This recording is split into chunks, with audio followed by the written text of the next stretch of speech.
Menteri Sekretaris Negara Prasetyo Hadi mengungkap Presiden Prabowo Subianto terus memonitor proses evakuasi runtuhnya musola di Pondok Pesantren Al-Qazini Sidoarjo. Dan ambruknya bangunan gedung bertingkat Pondok Pesantren Al-Qazini Jawa Timur ini harus jadi titik pembelajaran. Pentingnya menghadirkan ruang aman bagi seluruh peserta didik termasuk para santri di negeri ini. Lalu apa yang harus dibenahi, siapa yang bertanggung jawab secara sistemik agar kejadian ini yang terakhir? Kita akan mendengar perspektif dari redaksi CNN Indonesia bersama Revolusi Rizal, Wakil Pemimpin Redaksi CNN Indonesia. Selamat malam Mas Revo. Selamat malam Diana. Mas Revo, pengawasan pondok pesantren ini kan tidak hanya soal cara pembelajarannya ya, tapi juga soal keamanan gedung. Dan kejadian ini membuka mata kita bahwa pengawasan terhadap gedung-gedung pondok pesantren di Indonesia ini masih sangat kurang. Menurut Anda sebenarnya siapa titik berat pengawasan ini? Lembaga apa atau kementerian apa Mas Revo? Ya Diana, yang pertama tentu kita prihatin ya. Kita sangat prihatin dengan peristiwa yang terjadi di pesantren Al-Qazini di Sidoarjo, Jawa Timur yang terjadi 7 hari lalu di pekan lalu itu, yang kemudian sampai saat ini kita tahu bahwa sudah ada 45 santri yang meninggal dunia dan 100 lebih diantaranya menderita luka gitu ya. Dan peristiwa memilukan ini kan terjadi ketika para santri sedang sholat asar gitu ya, beribadah sholat asar. Karena bangunan di atasnya itu ambruk gitu. Nah, sebenarnya kan bangunan robohnya pesantren atau sekolah ini bukan kali pertama terjadi di tanah air kita. Ada kejadian-kejadian serupa seperti misalnya di Gunung Kidul beberapa tahun yang lalu dan beberapa kejadian-kejadian lain gitu ya. Di Padang juga pernah ada yang sekolah juga temboknya ambruk gitu ya, yang menewaskan siswa gitu Diana. Tentu memang kejadian kali ini cukup memilukan karena jumlah korban meninggal dunianya cukup banyak, dan kita menyaksikan selama sepekan terakhir bagaimana tim evakuasi itu, tim SAR berusaha mengevakuasi para santri yang terjebak. Ada beberapa yang ditemukan masih selamat meskipun sudah terjebak dalam reruntuhan selama 72 jam gitu ya, hampir 72 jam atau hampir 3 hari ditemukan selamat. Dan kita juga menyaksikan bagaimana ketika tim SAR itu berkomunikasi dengan para santri yang terjebak dalam reruntuhan gitu, menanyakan kabarnya dan sebagainya. Dan juga kemudian kita tahu beberapa hari yang lalu juga dokter terpaksa melakukan amputasi di tengah reruntuhan gitu ya, bagaimana ini mencerminkan tragedi ini begitu memilukan. Dan pada akhirnya kita tahu sampai saat ini 45 santri meninggal dunia dan masih ada beberapa yang belum diketahui keberadaannya, itu masih berusaha dicari keberadaannya. Nah, Diana, kita tentu melihat begini, itu tadi yang pertama kita prihatin gitu ya. Tapi yang kedua juga Diana, pesantren-pesantren di tanah Jawa ini dan mungkin juga di luar Jawa itu banyak yang kondisinya sebenarnya tidak sebagus sekolah-sekolah di perkotaan. Sekolah-sekolah yang mendapatkan biaya pendidikan lebih, entah itu baik itu dari orang tua murid maupun mungkin juga dari dana bantuan dari pemerintah gitu ya. Banyak pesantren-pesantren di pedalaman Jawa Timur, Jawa Tengah, atau Jawa Barat, pesantren-pesantren tradisional itu yang menampung para santrinya itu berasal dari kalangan yang miskin gitu ya.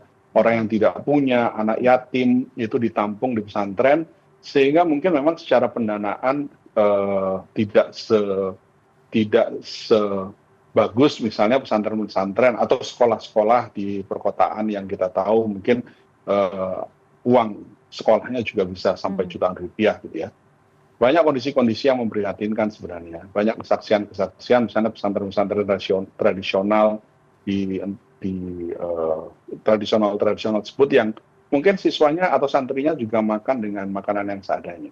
Nah, ini sebenarnya kan kondisi yang mungkin juga kalau kita melihat kemarin ya di pesantren Al-Qazini gitu ya, dengan usia 100 tahun gitu ya, usia pesantrennya sudah hampir 1 abad gitu. Terus kemudian kalau kita melihat struktur bangunannya, bangunan sebelum roboh gitu, memang kesaksian dari teman-teman kita di lapangan juga, ini apa ya, bisa dibilang mungkin strukturnya seperti tadi yang disampaikan oleh narasumber kita di paket sebelum editorial view ini ya, kualitas bangunannya mungkin juga dipertanyakan gitu ya Diana ya. Nah, ini kemudian kalau misalkan ditanyakan siapa ini yang harus bertanggung jawab, kita tentu menilai bahwa kita semua harus bertanggung jawab gitu ya, termasuk pemerintah, entah apakah itu pemerintah daerah, kemudian Kementerian Agama yang menangani pesantren, dan juga kementerian-kementerian lain yang terkait gitu ya. Tentu harus ada pendataan lah gitu, sebaiknya ada di data pemerintah, baik itu pemerintah daerah, apakah itu juga Kementerian Agama, Kementerian Dikdasmen, mungkin juga Kementerian Sosial gitu ya, untuk melakukan pendataan-pendataan lagi kepada sekolah-sekolah yang ada, baik itu sekolah umum maupun sekolah pesantren, dan meninjau lagi bagaimana bangunan-bangunannya itu. Ya.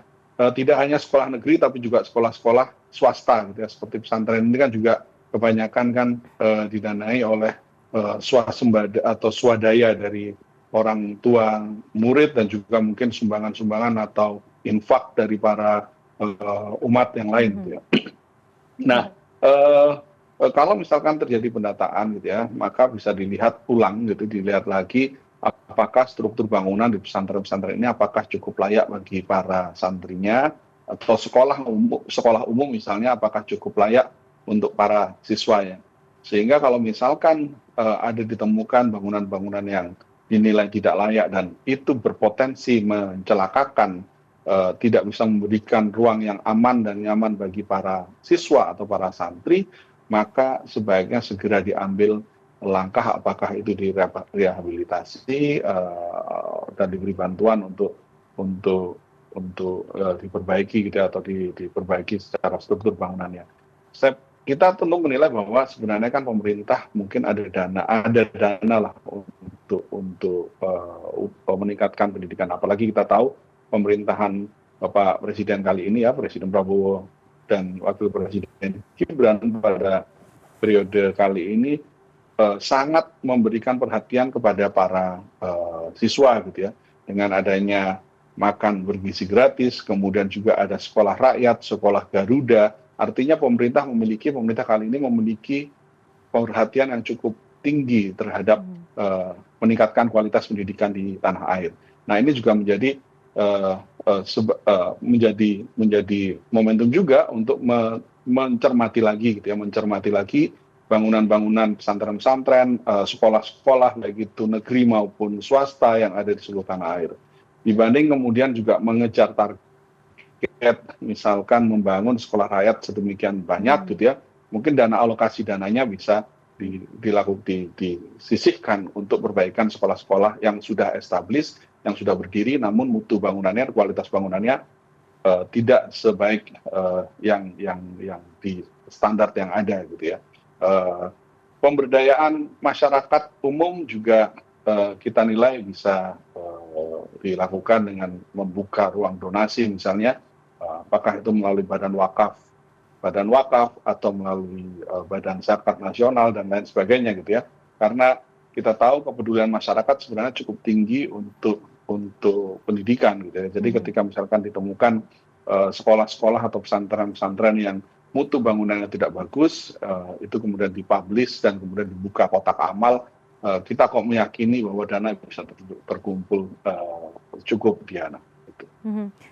Ini kan seperti memang peristiwa gunung es begitu ya Mas Revo ya, kalau kita data begitu misalnya ada gedung bertingkat tak berizin, ini artinya dari segi tata kota juga sudah menyalahi, dari segi bangunan juga tidak sesuai aturan, kemudian data diri santri juga diungkapkan tak lengkap, itu kan yang menjadi kendala untuk mengidentifikasi korban yang sudah ditemukan begitu ya. Nah, menurut Mas Revo tadi sudah Mas Revo sampaikan memang pendataan, kemudian rekalkulasi begitu ya soal dana-dana untuk misalnya dari sekolah rakyat, kemudian apa bisa dialokasikan ulang begitu. Tapi selain evakuasi saat ini, evaluasi seperti apa sih Mas yang harus dijalankan dalam jangka dekat begitu? Karena kalau bicara soal pendataan, kemudian alokasi itu kan bicara soal jangka panjang begitu. Ya, memang salah satu kelemahan di banyak institusi kita itu ada di pendataan dia. Jadi kalau bahkan di tingkat eh, kota-kota besar gitu ya, kita masih mengalami apa ya, soal data ini masih masih merupakan hal yang complicated gitu ya, yang cukup rumit gitu. Kita tentu maka tidak mengherankan kalau misalkan ada sekolah atau pesantren gitu ya, yang di lingkupnya adalah tradisional gitu, yang pendataannya mungkin tidak sebaik yang diharapkan gitu. Nah, tentunya ini merupakan bagian yang harus dikoreksi dan kemudian dievaluasi gitu ya. Kalau memang misalkan pesantren ini saat ini kan ada di bawah naungan Kementerian Agama, maka kita harapkan Kementerian Agama dan juga dinas-dinas agama gitu ya, di lingkungan pemerintah kabupaten, kota, provinsi itu bisa memberikan pendampingan kepada sekolah-sekolah madrasah maupun pesantren gitu ya, itu untuk bisa meningkatkan pendataannya. Kalau misalkan masalah yang persoalan kesulitan mengidentifikasi jenazah gitu ya, saat ini kan masih ada sekitar 21 jenazah yang belum bisa diidentifikasi ya Diana ya. Memang ini agak tentu hal yang lain gitu ya, karena kalau dari laporan dari teman-teman liputan kita yang ada di lapangan, mereka menyampaikan bahwa kesulitannya adalah ini berbeda dengan kalau misalkan orang tua, ya anak-anak ini berangkat dari rumah gitu ya, sehingga orang tuanya tahu anak ini berangkat menggunakan pakaian apa gitu ya, celananya celana yang bagaimana gitu ya. Tapi ketika ini dari lingkup pesantren yang mereka tinggal di pesantren ya, asrama lah, boarding gitu ya di pesantrennya, maka kan orang tuanya juga tidak tahu ini pada saat kejadiannya anaknya menggunakan pakaian apa gitu ya. Dan kemungkinan besar juga guru-gurunya juga tidak akan menghafal satu persatu anak yang pada saat itu sholat asar menggunakan sarung motif apa atau pakaian yang mana gitu ya. Ditambah lagi kan mereka ditemukan sudah sudah melewati golden hours 72 jam ya Diana ya, sehingga mungkin memang secara kondisi ya, kita mohon maaf gitu ya, mungkin secara kondisi mungkin memang menyulitkan untuk dilakukan identifikasi.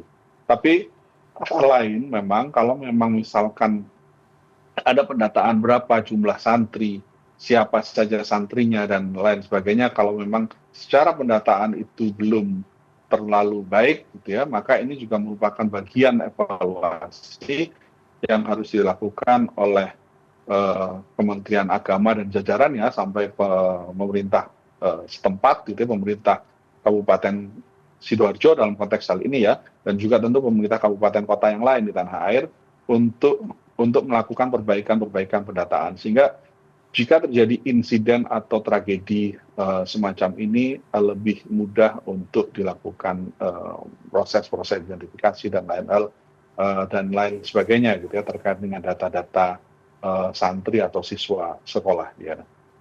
Baik, kita harapkan disiplin data itu bisa dimulai dari insiden ini supaya tidak ada lagi kejadian seperti ambruknya bangunan gedung bertingkat Pondok Pesantren Al-Qausini di Jawa Timur ini. Terima kasih banyak sudah berbagi perspektif redaksi CNN Indonesia pada malam hari ini di Prime News.